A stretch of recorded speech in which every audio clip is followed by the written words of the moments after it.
Quittons la région de Vannes pour continuer notre exploration du Morbihan en découvrant des sites chargés d'histoire, mais aussi des paysages époustouflants.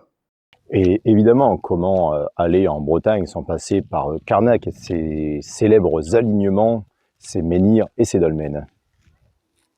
Carnac est sans doute un des lieux les plus connus de Bretagne pour ses longs alignements de pierre. C'est en effet le plus grand site mégalithique du monde.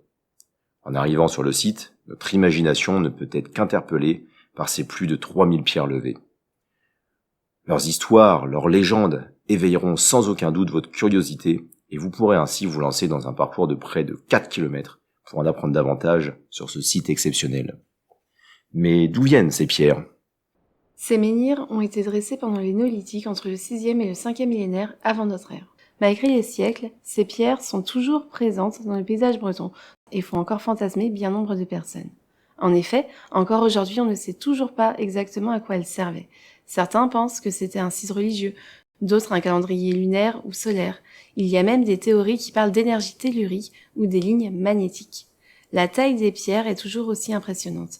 Certaines font plus de 4 mètres de haut, et on imagine le travail colossal que ça a demandé sans machine avec seulement des outils en pierre et du bois et beaucoup d'ingéniosité. Aujourd'hui, le site est protégé, classé monument historique depuis le 19e siècle et inscrit à l'UNESCO depuis 2025.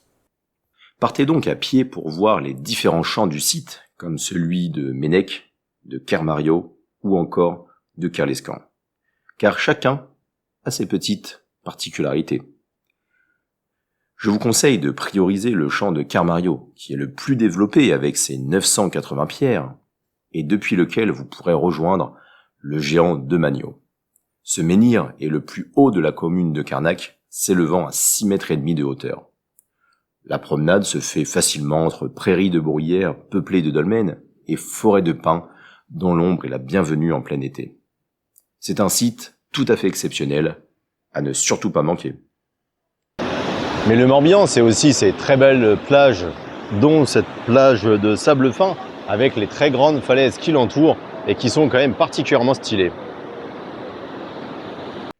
Poursuivons donc ce périple un peu plus au sud en nous rendant à la plage de Port-Blanc, située à une demi-heure de route de Carnac. Cette plage n'est pas surveillée et n'est pas adaptée à la baignade. Toutefois, elle possède un charme unique grâce à son énorme roche percée, l'arche de Port-Blanc. Il s'agit d'une arche naturelle creusée par l'érosion dans la falaise de granit. L'océan, à force de frapper la roche pendant des siècles, a fini par créer cette ouverture spectaculaire. C'est un spot très prisé des photographes, surtout au lever ou au coucher du soleil, quand la lumière passe à travers l'arche. Je vous conseille d'y aller à marée basse pour vous en approcher au plus près. Mais attention, les rochers peuvent être très glissants. La côte à cet endroit est sublime et je vous invite à vous balader le long des falaises pour profiter des différents points de vue. Poursuivons ensuite jusqu'à l'ouest de la ville de Quiberon pour rejoindre le GR34 et explorer la côte sauvage. En allant à Quiberon, je vous conseille fortement de faire toute la côte sauvage. C'est un petit sentier de randonnée qui longe la côte et qui permet d'avoir des points de vue sur des paysages qui sont vraiment très très sympas.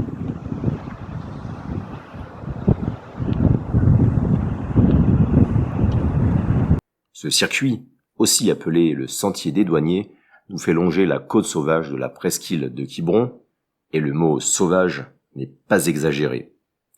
C'est une succession de falaises abruptes, de criques secrètes, de grottes marines, et partout, le bruit de l'océan qui vient se fracasser contre les rochers. La randonnée fait environ 6 km, donc c'est accessible même en famille, et surtout elle comporte énormément de points de vue à couper le souffle. Impossible de ne pas s'arrêter toutes les 5 minutes pour prendre une photo et profiter du sentiment de liberté qu'offre l'océan et la nature environnante. Et quelle nature! En effet, le Gers traverse une zone classée espace naturel protégé. On y trouve une flore assez incroyable, ajoncs, bruyères, chardons bleus, orchidées sauvages et même des œillets de mer.